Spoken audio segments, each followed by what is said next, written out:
وہ دو بچے آ کے حضرت عبدالرحمن ابن عوف سے پوچھتے ہیں، کہتے ہیں چاچا جی ابو جہل کدھر ہے؟ یہ لفظ ہے حدیث میں، چاچا جی، چاچو کدھر ہے ابو جہل؟ تو کہتے ہیں میں نے ہاسکے کا پتر، تم نے کیا کہنا ہے؟ تو چھوٹے والے کو باتیں بھی صحیح نہیں کرنے آتی تھی، کہنے لگا چاچا اسے مارنا ہے۔ کہا کیوں مارنا ہے؟ کہا اس لیے کہ ہم نے سنا ہے وہ ہمارے نبی کو برا کہتا ہے معاذ اللہ۔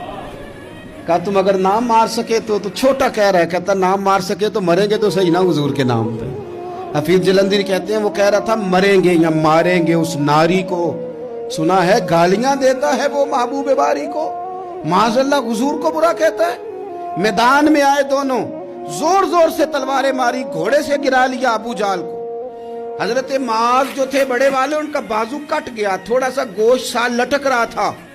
یہ نرم و نازک بچے ہمارے، یہ میدانوں میں کام کریں گے جن کو تھکاوٹ ہوتی ہے، جو پیناڈال کی گولی کھا کے سوتے ہیں رات کو؟ بازو لٹک رہا تھا، حضرت معاذ نے اس پر اپنا پیر رکھا، جھٹکا دے کے اتار دیا۔ حضرت عبداللہ ابن مسعود کو کہا، انہوں نے گردن کاٹ دی ابو جہل کی۔ دونوں تلواریں لے کے حضور کے پاس گئے۔ چھوٹا کہتا ہے حضور میں نے مارا ہے، بڑا کہتا ہے حضور میں نے مارا۔ کہتا ہے نہیں تو پیچھے تھا، میں نے مارا ہے۔ وہ کہتے ہیں نہیں تو بعد میں آیا تھا، میں نے مارا ہے۔ فرمایا تلواریں دکھاؤ نا۔ جب تلواریں دکھائیں تو حضور فرمانے لگے تم دونوں نہیں مارا ہے، برابر کا ثواب ہے۔ جس کا بازو کٹا تھا کریم رسول نے فرمایا ادھر لا نا بازو۔ وہ بازو لائے، حضور نے اسی جگہ رکھ کے نا دوبارہ لعاب دہن لگایا۔